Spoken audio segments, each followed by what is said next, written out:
Oh, hi. It's me, Miss Martinez, from the library. From Bret Hart? Yeah. Well, thank you so much for stopping by. I miss all of you so much, and I hope you're all staying safe and healthy. And one of the things I miss most about our time together is reading together on the rug. So I brought a book for us to read today. Leave Me Alone by Vera Brosco.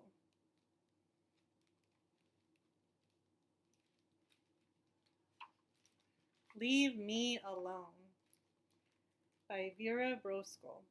She also wrote and illustrated the graphic novel Be Prepared and the picture book The Little Guys.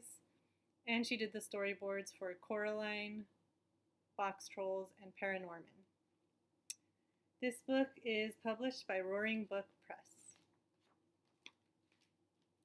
Once there was an old woman. She lived in a small village in a small house with a very big family. She does not look very happy there. Winter was coming. That meant she had some very important knitting to do. But it wasn't getting done. Her grandchildren were very curious about her knitting. Were you supposed to hit the ball with a stick? Could you eat it? Oh, could you make your brother eat it? Why did the ball get smaller and smaller as you chased it? The old woman was at the end of her rope. So she made her bed as neatly as she could. She swept the floorboards until they more or less shone. She drank tea from her samovar. She packed up her things in a big sack, and as she left, she shouted back, "Leave me alone!" Wow, the whole village heard that. The old woman walked through the deep, dark forest. She made a fire so that she could see. Then she sat down and began to knit. The bear family was very curious about the light from her fire and about what she tasted like.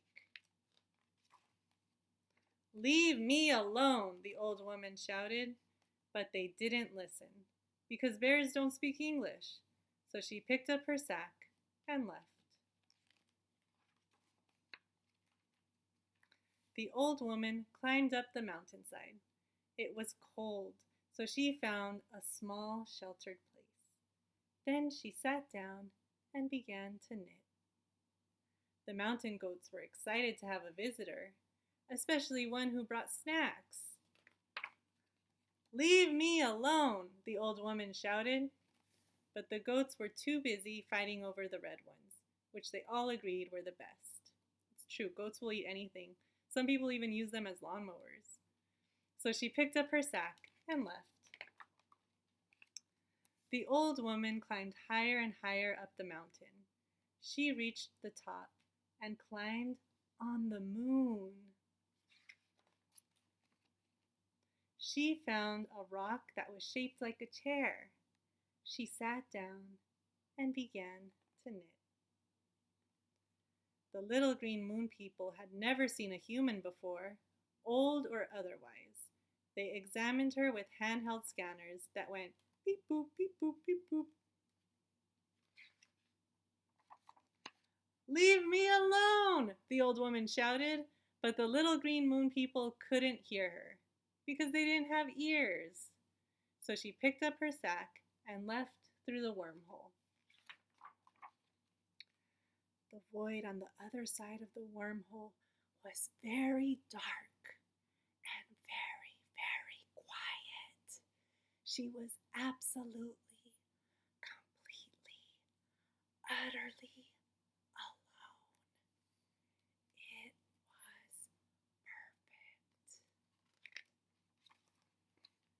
Soon she had no more yarn and 30 little sweaters, and she was alone.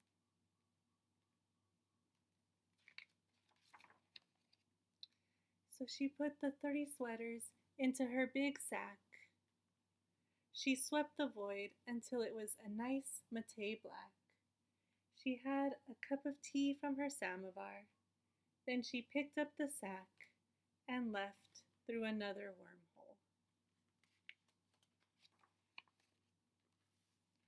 When she came out the other side, everything was right where she'd left it. And she didn't say a word. The end.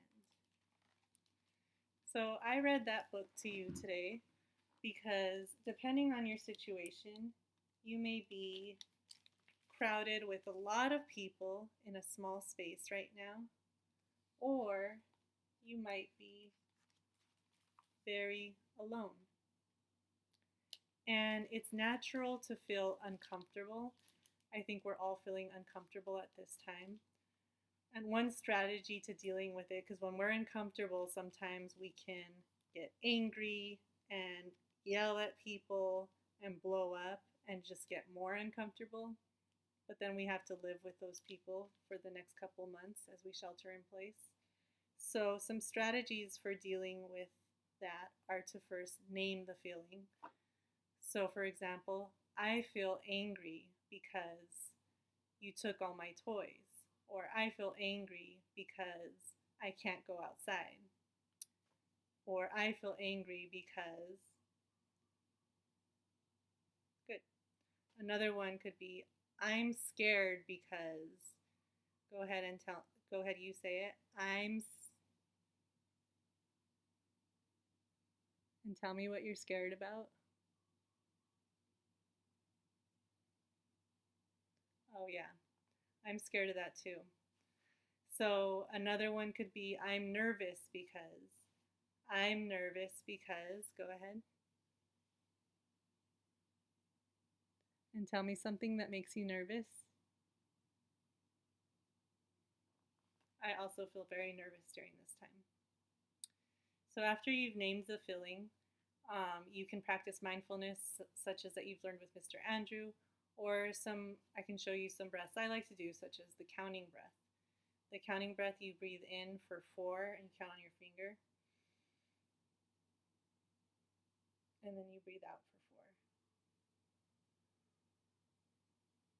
You can close your eyes.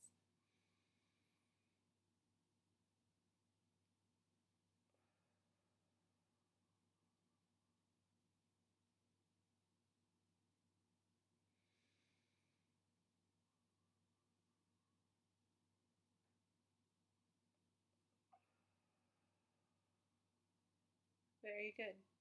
And another one I like to do is called the dandelion breath. For the dandelion breath, you put one hand on your chest and one on your stomach, right here, and you breathe in, and you feel your chest go up as you breathe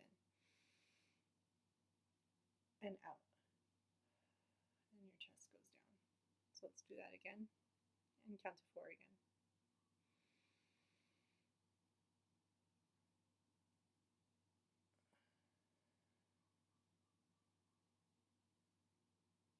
And again.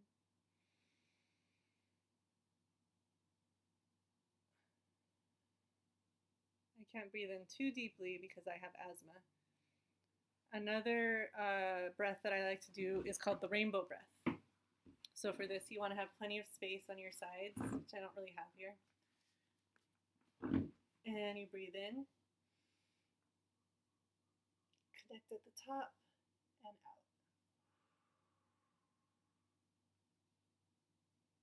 And again.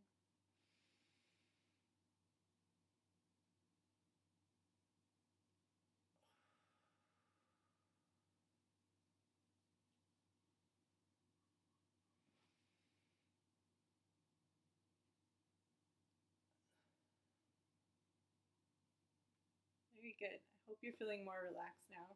And if you want to do even more practices, you can go to gonoodle.com and search up mindfulness, or you can search up breath and find plenty of videos on gonoodle.com to do mindfulness too.